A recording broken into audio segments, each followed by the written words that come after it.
Yan po, luto na po ang ating boiled seafood sa gata. Tapos meron po yung backfat chicharon. Yan po, yung mga gulay na po dyan. Tapos yung hipong po, binalatan na natin para mas madali pong kainin, mabilis. Tapos may soft drinks po tayo rito, maraming kanin. Dito may ating sausawang Mang Tomas. Tapos yung pinaka-sauce natin. Yan, bago po tayo magsimula, pray po muna tayo.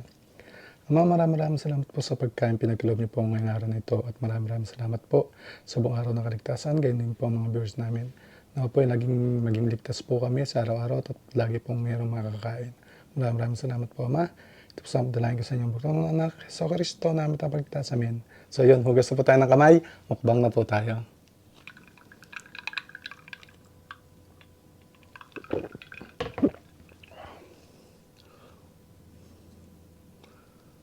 Unang subo po para sa inyo.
Sarap.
Mm.